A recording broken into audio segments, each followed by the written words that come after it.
Olá, tudo bem com vocês? Hoje, dia 347, nós vamos ler a Epístola de Paulo a Tito. O capítulo 1 identifica o apóstolo Paulo como seu autor e foi escrita por volta de 66 depois de Cristo. Esta carta foi escrita pelo apóstolo Paulo para incentivar o seu irmão na fé, Tito, o qual tinha sido deixado em Creta para liderar a igreja que Paulo havia estabelecido em uma de suas viagens missionárias. Esta carta aconselha a Tito a respeito de quais qualificações deve-se buscar nos líderes da igreja. Ele também alerta Tito acerca da reputação daqueles que viviam na ilha de Creta. A ilha de Creta, local onde Paulo deixou Tito encarregado de liderar a igreja, era habitada por nativos da ilha e judeus que não conheciam a verdade de Jesus Cristo. Paulo sentiu que era sua responsabilidade continuar discipulando a Tito, assim como instruir e incentivá-lo no desenvolvimento de líderes dentro da igreja em Creta. Assim como o apóstolo Paulo guiou Tito na sua busca de líderes, Paulo também deu instruções sobre como Tito devia instruir esses líderes para que pudessem crescer na sua fé em Cristo. Um tema recorrente por todas as epístolas de Paulo e no livro de Tito é instruir os líderes da igreja a terem cuidado com os judaizantes, ou seja, aqueles que tentavam adicionar obras ao dom da graça que produz a salvação. O apóstolo Paulo merece nossa atenção quando buscamos obter na Bíblia instruções sobre como viver uma vida agradável ao Senhor. Podemos aprender o que devemos evitar, assim como aquilo que devemos imitar. Paulo sugere que busquemos ser puros ao evitarmos as coisas que contaminam nossas mentes e consciências. Como cristãos, devemos examinar nossas próprias vidas a fim de garantir que se alinham com a nossa fé em Cristo. Ao buscar uma renovação diária de nossa mente pelo Espírito Santo, podemos desenvolver-nos em cristãos que honram a Deus pela maneira como vivemos. Vamos à leitura da epístola, então? Ela tem apenas 3 capítulos. Capítulo 1, Prefácio e Saudação. Paulo, servo de Deus e apóstolo de Jesus Cristo, para promover a fé que é dos eleitos de Deus e o pleno conhecimento da verdade segundo a piedade, na esperança da vida eterna que o Deus que não pode mentir prometeu antes dos tempos eternos. E em tempos devidos manifestou a sua palavra mediante a pregação que me foi confiada por mandato de Deus nosso Salvador, a Tito, verdadeiro filho, segundo a fé comum, graça e paz da parte de Deus Pai e de Cristo Jesus nosso Salvador. Deveres e qualificações dos ministros. Por esta causa te deixei em Creta, para que pusesses em ordem as coisas restantes, bem como em cada cidade constituísses presbíteros conforme te prescrevi.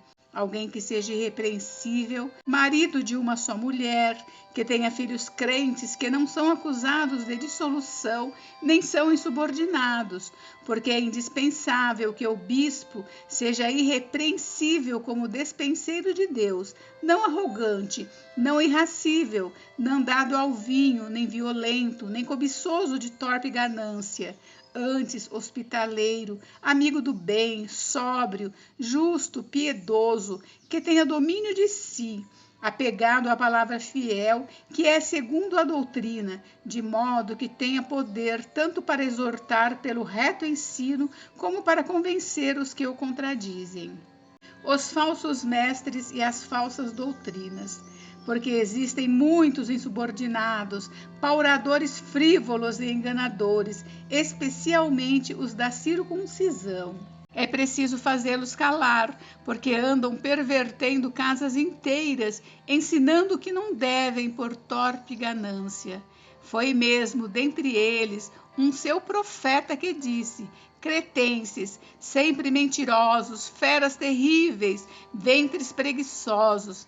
Tal testemunho é exato, portanto, repreende-os severamente, para que sejam sadios na fé e não se ocupem com fábulas judaicas, nem com mandamentos de homens desviados da verdade.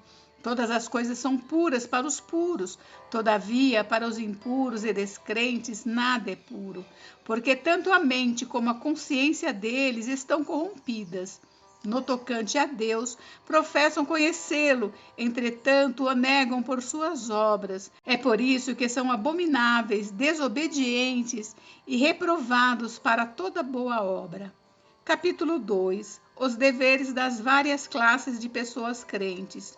Tu, porém, fala o que convém à sã doutrina. Quanto aos homens idosos, que sejam temperantes, respeitáveis, sensatos, sadios na fé, no amor e na constância. Quanto às mulheres idosas, semelhantemente, que sejam sérias em seu proceder, não caluniadoras, não escravizadas a muito vinho, sejam mestras do bem, a fim de instruírem as jovens recém-casadas a amarem ao marido e a seus filhos, a serem sensatas, honestas, boas donas de casa, bondosas, sujeitas ao marido, para que a palavra de Deus não seja difamada. Quanto aos moços, de igual modo, exorta-os para que em todas as coisas sejam criteriosos.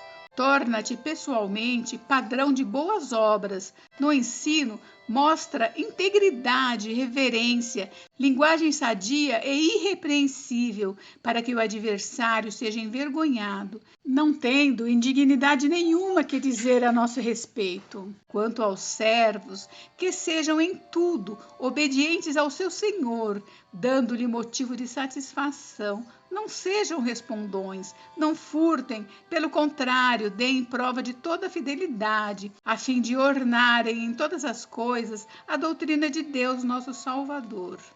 Os gloriosos benefícios da graça salvadora de Cristo. Porquanto a graça de Deus se manifestou salvadora a todos os homens, educando-nos para que, renegadas a impiedade e as paixões mundanas, vivamos no presente século sensata, justa e piedosamente, aguardando a bendita esperança e a manifestação da glória do nosso grande Deus e Salvador, Cristo Jesus, o qual a si mesmo se deu por nós, a fim de remir-nos de toda iniquidade e purificar para si mesmo um povo exclusivamente seu, zeloso de boas obras. Dize estas coisas, exorta e repreende também com toda a autoridade, ninguém te despreze. Capítulo 3. A obediência às autoridades, a salvação pela graça, leva às boas obras. Lembra-lhes que se sujeitem aos que governam, às autoridades, sejam obedientes e sejam prontos para toda boa obra. Não difamem a ninguém, nem sejam altercadores, mas cordatos, dando provas de toda cortesia para com todos os homens. Pois nós também, outrora, éramos nécios, desobedientes, desgarrados, escravos de toda sorte de paixões e prazeres, vivendo em malícia e inveja, odiosos e odiando-nos uns aos outros. Quando, porém, se manifestou a benignidade de Deus, nosso Salvador, e o seu amor para com todos, não por obras de justiça praticadas por nós, mas segundo sua misericórdia, ele nos salvou, mediante o lavar regenerador e renovador do Espírito Santo, que ele derramou sobre nós ricamente, por meio de Jesus Cristo, nosso Salvador, a fim de que, justificados por graça, nos tornemos seus herdeiros, segundo a esperança da vida eterna. Fiel é esta palavra, e quero que, no tocante a estas coisas, faças afirmação confiadamente, para que os que têm crido em Deus sejam solícitos na prática das boas obras.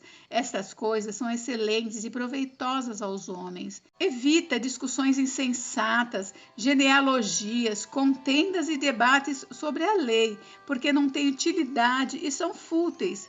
Evita o homem faccioso, depois de admoestá-lo primeira e segunda vez, pois sabes que tal pessoa está pervertida e vive pecando e por si mesma está condenada. As recomendações particulares, as saudações finais, a bênção. Quando te enviar Ártemas ou Tíquico, apressa-te a vir até Nicópolis ao meu encontro.